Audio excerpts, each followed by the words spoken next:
Thank you for joining us for today's episode of Quality Care Talks. Sponsored by the Health Facilities Association of Maryland, HFAM, Quality Care Talks explores leadership, innovation, and the critical issues facing long-term and post-acute care providers serving Marylanders in need. Whether you are a provider, vendor, or consumer, Quality Care Talks will help you navigate the complex and ever-changing healthcare industry. Hey friends, welcome to HFAM Quality Care Talks. In today's episode, we are so blessed to have Luann Brubaker from Brubaker Consulting join us today. Luann, how are you? I'm great, Joe. This is just a really fun thing to be a part of. I know, it's pretty cool, right? Thank you so much for making the time. Oh, absolutely. You know, you and I have known each other a bunch in our work in post-acute long-term care and healthcare in general. But I have to tell you, I was a little shocked because I didn't realize that you have been doing what you are doing and evolving as a consultant in our space since the late 80s. Right. This is actually 30 years. And I just am astonished at how quickly it has all gone by. It has been just the most amazing and enlightening adventure. You're really good at it. And then I was reminded again, looking at your bio, that you went to Kent State and you studied there public policy and political science. Yeah. You know, one of the things that intrigues me, you know, you're a past chair of the Beacon Institute and you spend a lot of energy remaining relevant and having depth in what it is that you do. Have you always been this scholar, this person who looked for meaning and helped others to be the best they could professionally? You know, I've always been curious, and I think that that's really where it has to start. I've always been a voracious reader. So I was actually getting my pedicure a couple of weeks ago, and the folks on either side of me were reading, I don't know, Cosmo and People magazine or something. And I was reading, I don't know, something last thing that CMS had put out with regard to a policy change. You know, I'm sitting there with my highlighter and they're looking at me like I'm crazy. But wow. I think you have to just go full tilt at it, because the only constant in post-acute care is change. That's absolutely true. You either sign on to try to remain apprised of what's going on or what might be going on, or it's pretty easy to fall behind in what's happening. Well, you know, I heard a great quote the other day, and it was, you think change is difficult, try being irrelevant. I like that. I think you and I are going to use it a lot. I think so too. Yeah, I'm committing that one. I'll try to remember to give you credit for it. Oh, absolutely. So let me ask you, you studied public policy and political science at Kent State, and you've been doing what you're doing since the late 80s. How did you end up a leader and executive specifically in healthcare? I got interested a little bit of it while I was in college, simply because I had the opportunity to, as part of my degree, work on a licensure program for social workers in the state of Ohio. That's where I was living at the time. I was sort of a gopher as part of that process, and it was intriguing. And it put me with a whole lot of folks all across the continuum in terms of healthcare. And then, you know, somewhere after college, I got asked to run a low-income seniors program, energy program, to try to keep the heat on in the winter. And I found it just incredibly rewarding, the sense of partnership to do the greater good. And then somewhere after that, in my early 20s, I was hired by a company, a family-owned company in Columbus, Ohio area, to run their sales and marketing for a medication distribution systems company. So they provided systems to pharmacists that were servicing nursing facilities. Wow. Yeah, it was great. It was a fabulous company. I had absolutely, Ken Relier was certainly one of my mentors. He was the founder of the company. He gave me a free hand, which was really exciting. So in a short period of time, I changed our sales focus from not just trying to sell our products to the pharmacies, but actually partnering with prospective and current customers to help them get more business within their individual senior care markets. I was sending my salespeople out with these pharmacists to sit down at nursing facilities saying, hey, we'd like to be your pharmacist here, and this is what we bring to the table. And I found over time we got much greater customer loyalty, despite the fact that our products were substantially more expensive because we invested in their growth.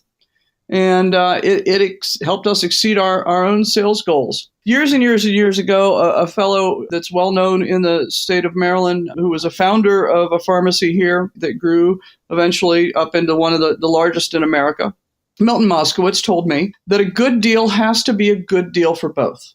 And I've tried to embrace that in my entire career. Well, Milton is certainly one of my mentors, and I had dinner with him about 2.5 weeks ago, maybe 3 weeks ago now. Yeah, really blessed. He's sort of my Tuesday with Maury guy. I've got to come up with a better handle, like Mondays with Milton. That's so funny. No, it's true. It's true. We'll talk another time about the lesson that he continues to walk me through, and I think you'll enjoy the conversation. So let me ask you this. What gets you motivated in the morning? Why do you wake up every day and you're like, wow, I get to do this, as opposed to, oh, I got to do this? Oh, no. I after 30 years, Joe, I continue to be just so excited by what I'm able to do. You know, I love learning. I like finding synergies to help senior care providers and even the companies now that offer products and services to them succeed. You know, it's post-acute care is volatile in terms of the regulatory and the financial environment, but it's been incredibly fulfilling. When I look back at some of the things that I've been asked to do, I rolled out palliative care in over 400 facilities, something that I have felt passionately about. God bless you for that. Well, you know, and it's so interesting because, 10 years ago, nobody was talking about palliative care. And there are people that are still a little bit confused about what the difference is between that and hospice. But I've seen the tremendous difference it makes in the quality of life for both seniors and their families. I've been honored to teach thousands of frontline facility managers to become better leaders. I've done some of that training through HFAM. But that's what motivates me. I get up every day and I want to learn, and I'm humbled, that I get to spend my days either out in facilities or at conferences with people that are, basically committing their professional lives within this space to help seniors and families cope, with this process of aging, which we're all still trying to figure out. Yeah. And it's important that we do figure it out. And it comes with that, both opportunity and challenge. But you're right. Change is the constant. So if you had to articulate in the marketplace the problem that you seek to solve in the marketplace, what would it be? Yeah, it's funny. I was on an airplane, I don't know, many, many, many years ago. And, people strike up conversations with you, random strangers sitting on the plane. And the fellow next to me asked, why are you going to wherever I was going? And I said that I was going to go speak at a healthcare conference. And he said, oh, really, like hospitals? And I said, oh, no, the better part of the business, the post-acute care side of it. And he said, what's post-acute? And I said, well, that's, independent living and assisted living and skilled nursing facilities and home health and hospice and all. And he said, well, nursing homes, that's nursing homes? And I said, well, yeah, we don't call them that so much anymore. But he said, well, what are their problems? And I thought, it was a really great question, because what it ended up doing was distilling in my mind something that has remained. And that is that the remarkable thing about this world is that senior care providers have to basically keep 4 balls in the air simultaneously. And if they drop any one of them, it's going to affect the other. And the 4 balls are, I've got to achieve regulatory compliance. And it continues to be more and more rigorous in terms of the surveys and all. They have to achieve financial viability because money rules and drives everything else. They've got to really have their act together in terms of attracting the kind of higher paying residents to their facilities. So under Medicare or managed care or insurances, what have you. And they have to recruit and retain the best staff they can lay their hands on. And if I'm not doing any one of those well, the other 3 balls are going to drop. So I work with those companies, those post-acute care providers, to try to help them be successful in those areas and make sure that the companies providing services to them are able to assure their value proposition and supporting them. And part of it, I guess, Joe, is you got to be nimble in this. Right. You have to respond to the unexpected and prepare them for what I think is ahead. And there's always something ahead. Yeah, well, absolutely. What I love about your and my collaboration and where we overlap and our friendship is that for a long time, if you were in association management, in post-acute long-term care, senior living, if you focused on trying to work or achieving results on financial stability or rates and or regulatory predictability and appropriate regulation. I've always been a voice for appropriate regulation. I'm not against regulation. Given my public policy background, I'm for appropriate regulation. 100% agree. That focuses on outcomes and impact. So for a long time, if you did those two things, you could do really, really great work on behalf of your members. And still increasingly over the last maybe 6 or 7 years and still increasing is this third bucket having to do with navigation and partnership. Mm-hmm. It used to be that if you were a post-acute provider, a skilled nursing and rehab center, assisted living, or in senior living, you could do pretty doggone well as an island unto yourself. Mm-hmm. And now looking forward, you really can't do that. You really have to have quality-based, outcomes-focused partnerships with people throughout the healthcare continuum. And while we've spoken about the healthcare continuum for a really long time, the reality is that it's been largely an academic construct. And now we live in an age where it has to be more than that academic construct. So a lot of what you and I have to do and what we focus on really is helping organizations to navigate that change. And I think you're spot on. If you aren't compliant from a regulatory standpoint, you are not long for this world as a provider. And in terms of financial stability, no margin, no mission, whether you are a large for-profit enterprise or a large or small nonprofit enterprise, and we have all of those in HFAM's membership, you got to have margin to support your mission. And then, you do have to know your niche with regard to the potential patients and the families that you serve. It's not enough anymore to say, we take care of older people, or we take care of people that aren't strong enough to go home from the hospital. You've got to know that you're better at one thing than or another. You've got to go and take a look at Jim Collins and what is your hedgehog in assisted living or in skilled nursing and rehab care. And the thing that actually is starting to keep me up at night, and I wonder your thoughts on it, is in a low unemployment environment now, it's becoming harder and harder to recruit quality talent. I 100% agree. And the saddest part of this is that it's just terrible to me when people do recruit quality staff and then they lose them because there's either poor frontline managers because those folks haven't been invested in terms of their skill sets. Too often I've watched people get promoted into management positions in the senior care world because they were good at something else. You take the good nurse and then you make that person a nurse supervisor and you don't provide them the skill sets and then you create some staff instability on that unit. And I guess the second thing is there hasn't always been sort of a creative, if you will, use of scheduling. We still have this construct of 3 shifts a day, starting at 7 in the morning. And not offering a tremendous amount of flexibility to people that have childcare needs. We don't think in terms of split shifts, if you will. And I think that, you look at the McDonald's of the world or the Targets of the world, and they're offering those kind of opportunities that give greater work-life balance or help people mitigate other kinds of expenses like, tremendous childcare burdens so that it's not as onerous. Yeah, there's no doubt that we live in an age where healthcare has largely been a fee-for-service industrial construct where we must, in order to do our best work for the boomers as we age, to be a post-industrial, outcome-focused wellness system going forward, right? And those are two different types of systems. Entirely.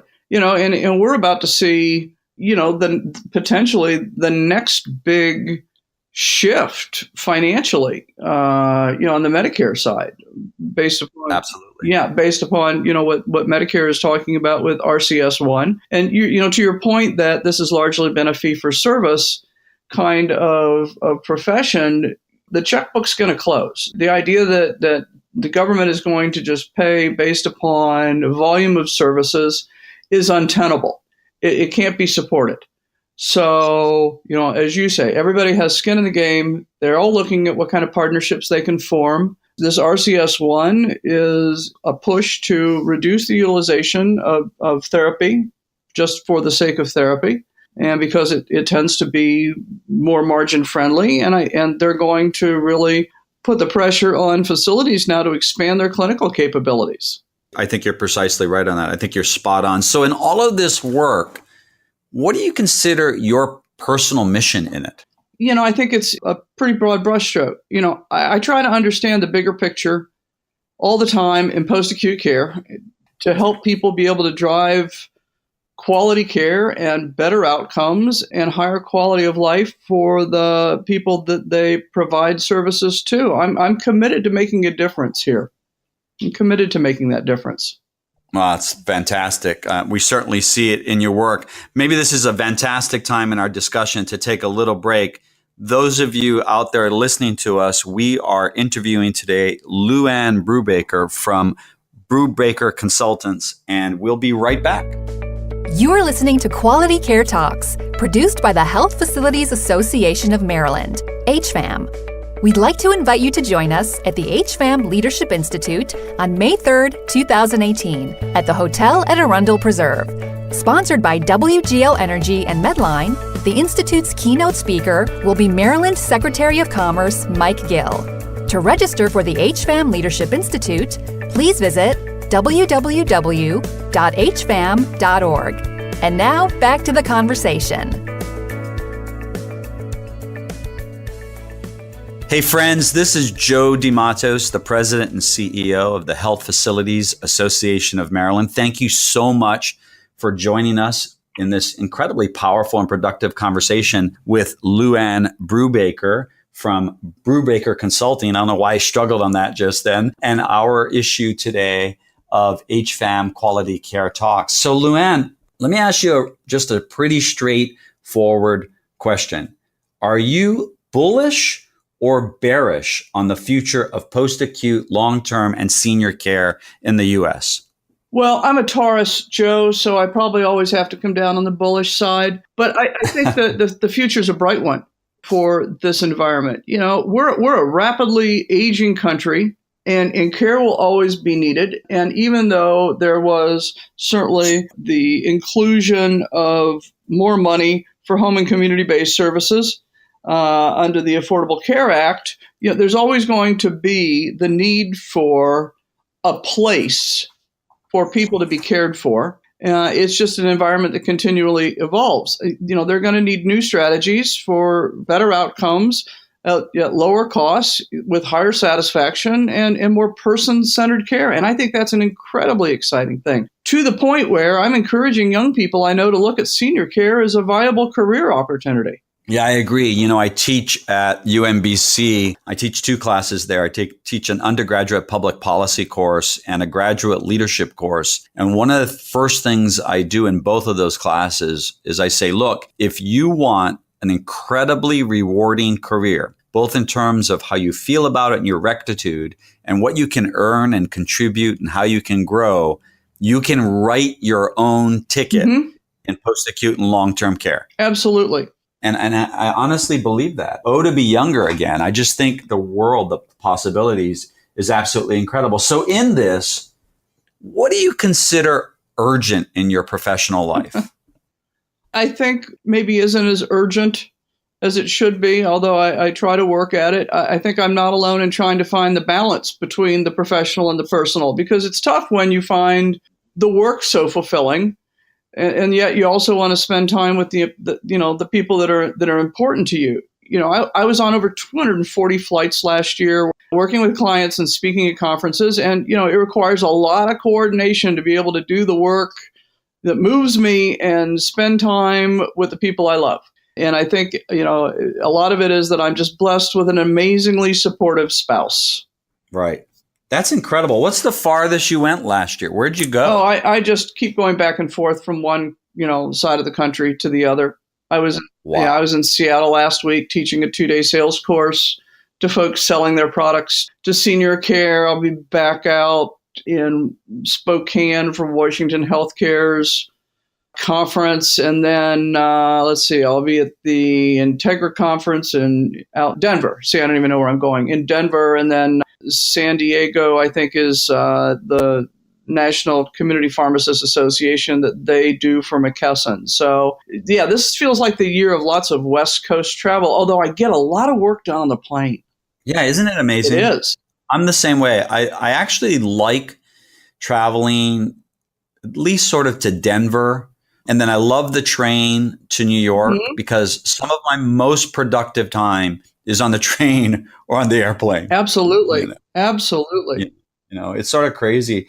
One of the things that inspires me about you and your portfolio, and one of the reasons that you're held in such high regard amongst association executives in the consulting that you do, is that there aren't a lot of folks that teach and coach nurses and nursing assistants and administrators and leaders in organizations. Typically the trainers in our space, the experts in our space, they typically, they're not typically trainers of the C-suite folks, the administrators, the nurses. And it's very rare that if they are that they are also trainers of certified nursing assistants. And you do all with such depth and knowledge. Is that intentional that you reach that deeply into organizations? Absolutely. That's what really makes this all just so meaningful to me.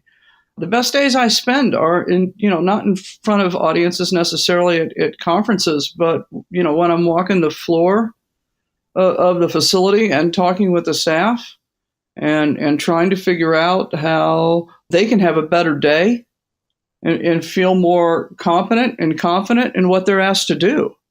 That's a good day for me.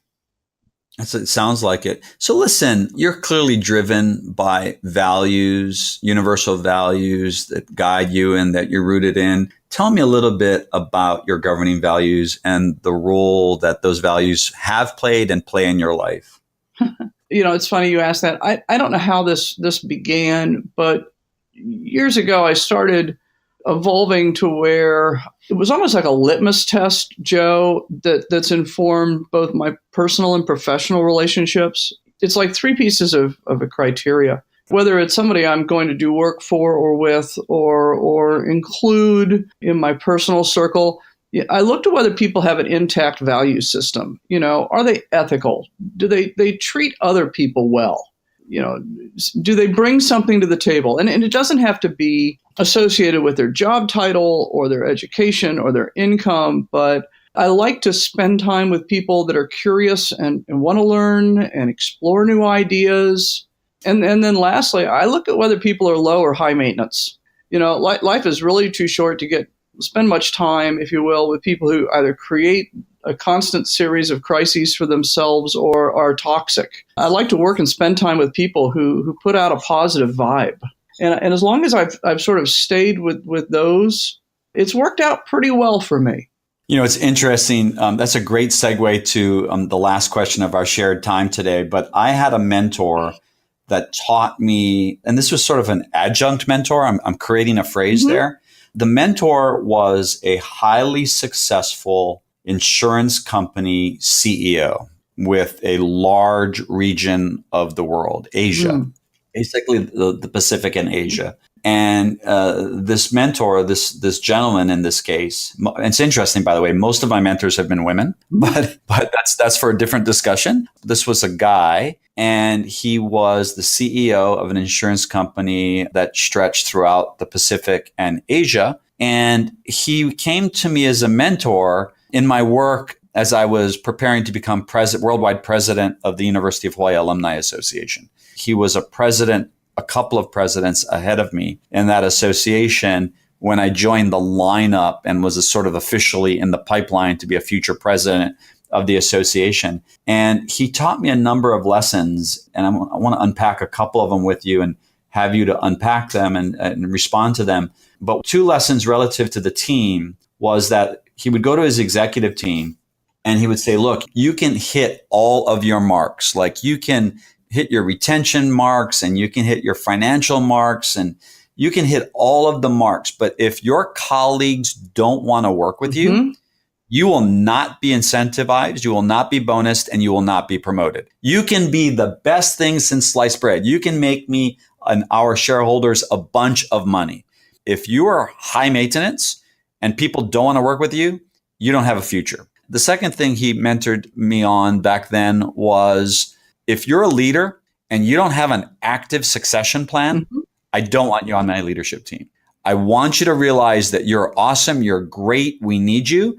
But if you don't have a plan in case you, heaven forbid, you get hit by a bus, then you shouldn't be on my leadership team. And then finally, and what got me thinking about it in your response was sometimes you've got to fire your best clients. Just sometimes you do, because they are high maintenance and they're not holding themselves accountable. And you're doing everything you can to work with them and they're throwing up roadblocks. So sometimes, people are good, but it's not a great match. Sometimes you got to cut loose those high maintenance sort of clients. How do those 3 points resonate with you? I think that you're spot on.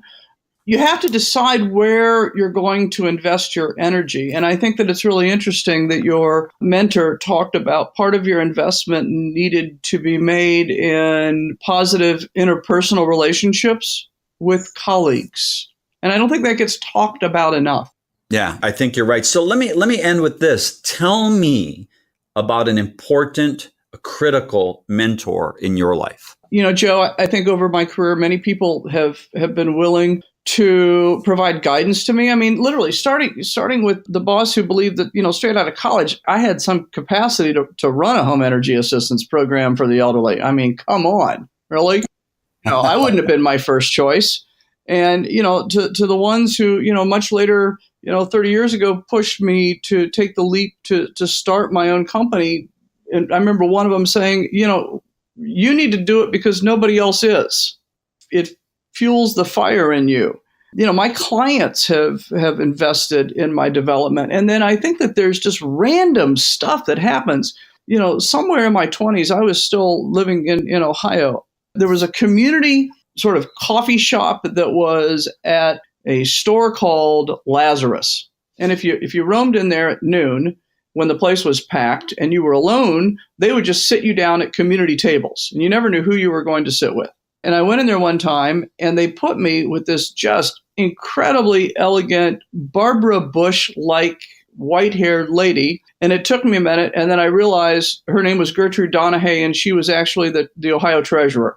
Wow. And she said, she was very nice. And she said, what brought you in here today? And I said, well, I'm taking a new job, so I'm here to buy, some couple of new suits, business suits. And, Lord knows, I think it was during the era, Joe, that all of women's blouses had to have the big bows in the front.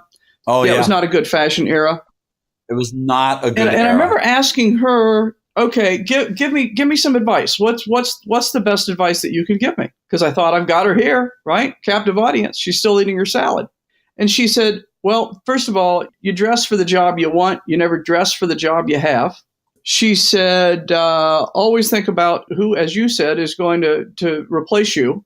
Because if you can't find your replacement, you'll never move up if you haven't trained that person. And she said, try to hire people who are smarter than you and smarter differently than you. And that has stayed with me my entire career. I admire people that support the growth of others. I think it's just one of the most honorable servant leadership things that you can do. And I figure we're all standing on the shoulders of somebody else who saw something in us at some point. I think that's powerful. That's powerful. I've heard throughout my career hire people smarter than you. And I've always tried to do that, but hire people smarter than you that are different, smarter, differently than you. That's a new take on that. And that's powerful stuff. It's really powerful stuff. So Luann, thank you so much for being a guest today on HFAM's Quality Care Talks. For those of you listening, you have been listening to Joe D'Amatos at the Health Facilities Association of Maryland, interviewing Luann Brubaker with Brubaker Consulting. And it's been an incredibly productive half an hour. So Luann, how can people reach out to you?